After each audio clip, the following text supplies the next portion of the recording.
இந்த அலங்காரத்தை பாருங்க, எவ்வளோ அருமையாக இருக்கும் பாருங்க. அப்பா, தென்னாடுடைய சிவனை போற்றி எந்நாட்டவர்க்கும் இறைவா போற்றி, என்ன மந்திரம் சொல்லி கூப்பிட்டா நீ வருவ அப்படின்னு கேட்கும் மனது.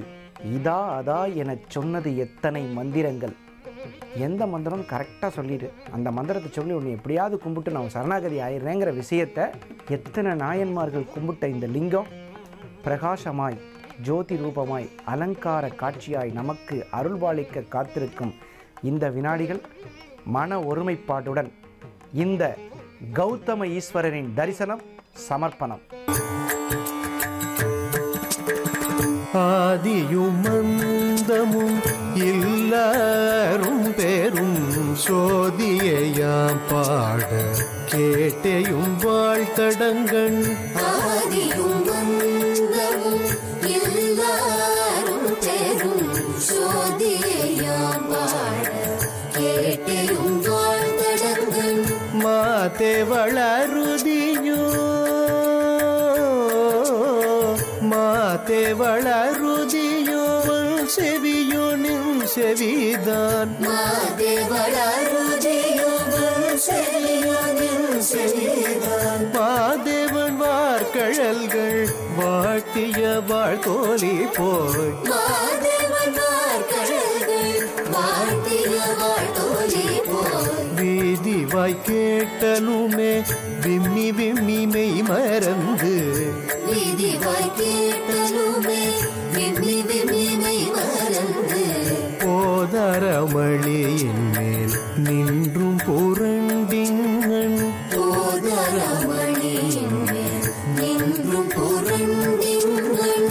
ஏதேனுமாக கிடந்தாள் என்னே என்னே. ஏதேனுமாக கிடந்தாள் என்னே என்னே. இதே என் தோழி பரிசேலொரெம்பாவாய். இதே என் தோழி பரிசேலொரெம்பாவாய்.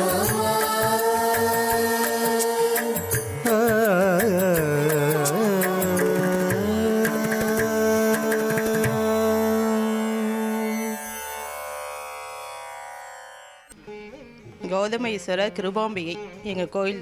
இது வந்து வேலூர் மாவட்டத்தில் ஆற்காடு பக்கத்தில் ஒரு சிறிய கிராமம், காரை மாநகர்னு. இது வந்து பாலாற்றங்கரையில் இந்த பக்கம் 3 சிவன் இருக்கிறாரு, அந்த பக்கம் 3. இதில் வந்து எங்களது கௌதம ஈஸ்வரர் ஒன்றாக வந்து நின்று இருக்குது. இதில் வந்து நாங்கள் எவ்வளோ காலமாக பெற்றோர்கள் முன்னாள் காலத்துலேருந்தே இதில் பூஜை நடந்துன்னே இருக்குது. ஆனால் வந்து இதுவரையில் யாருக்கு நினச்சதை நடக்குதே கண்டி யாரும் இல்லைன்னு ஏமாற்றத்தோடு போனதே கிடையாது. எங்கள் கௌதம ஈஸ்வரருக்கு மாசி மாதம் சிவராத்திரி அப்போது 6 கால் பூஜை நடக்குது. மிக பெரிய விமர்சையாக நடக்குது. 24 மணி நேரமும் அன்னதானமும் உண்டு. பிரசாதம் வழிபாடு மொத்தமே நடந்துன்னு வருது. பிரதோஷ காலத்துலேயும் நல்லா நடக்குது சிறப்பாக. இங்கே வர மக்கள் எல்லாருமே திருப்தி அடைஞ்சு போகிறாங்க. இப்போ பார்த்தீங்களா, கண்கள் நிறைந்திருந்து கௌதம ஈஸ்வரரின் அருளுக்கு பாத்திரமாகக்கூடிய இந்த நன்னாள்.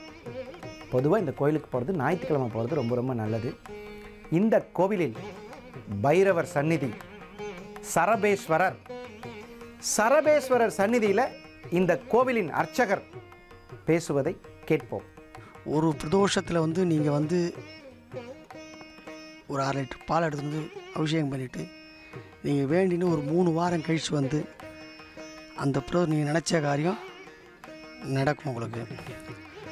அப்படி நடக்கிறதுனால வெளியூர் ஜனங்கள் வாலாஜா, முத்துக்கடை, வேலூர், ஆரணி, திருப்பத்தூர், வாணியம்பாடி, சேலம், சென்னை அனைத்து பக்தர்களும் நல்லபடியாக எல்லாம் வராங்க. மிகவும் சிறப்பான பழமையான கோயில். சடாரிய கஷேத்திரத்தில் 7 கோயிலில் இது ஒரு கோயில். இந்த 7 ஸ்தலம் சக்தி வாய்ந்த ஸ்தலம். கௌதம வழிபட்ட ஸ்தலம் எங்கள் காரை ஸ்தலம் கௌதம வழிபட்ட ஸ்தலம். இந்த ஸ்தலம், இந்த ஸ்தலத்தில் பைரவருக்கு பூஜை நடைபெறுகிறது. பைரவர் பூஜை ஞாயிற்றுக்கிழமான சர்வேஸ்வருக்கு பூஜை நடக்கும். பிரதோஷம், ஆருத்ரா, அன்னாபிஷேகம் மிக சிறப்பாக நடைபெறும்.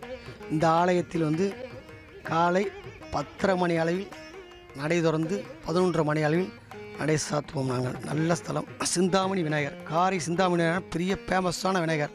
சிந்தாமணி காரை விநாயகர், அருள்மிகு ஸ்ரீ சிந்தாமணி விநாயகர், அருள்மிகு ஸ்ரீ கௌதமீஸ்வரர் கிருபாம்பி சமேத நோய் தீர்க்கும் கௌதமீஸ்வரர் ஆலயம். இது நம்ம வேண்டினோம்னா நம்ம வந்து நோய் தீர்க்கும் கௌதமீஸ்வரர் இந்த கௌதமீஸ்வரர் ஆலயம். இந்த ஆலயத்திலே இன்று ஒரு கோரிக்கையை நீங்கள் வைத்து போயிட்டு வச்சுட்டு அடுத்த பிரதோஷம் இல்லை 3 பிரதோஷம் தள்ளி வந்து கேட்டாலும் கரெக்டாக நடக்குது. அதனால தான் உங்கள் கோயிலுக்கு நாங்கள் வரோங்க அப்படின்னு எல்லாம் சொல்கிறாங்க. நாங்கள் சொல்ல பக்தர்கள் சொல்கிறாங்க எல்லாருமே. கேட்டோமா? இப்போ சிறிய இடைவேளைக்கு பிறகு இந்த கோவில் என்ன பரிகாரம், அதாவது ஜாதகத்தில் என்ன தோஷத்தை நிவர்த்தி செய்ய காத்திருக்கிறது என்பதை இடைவேளைக்கு பின்பு தெரிந்து கொள்வோம்.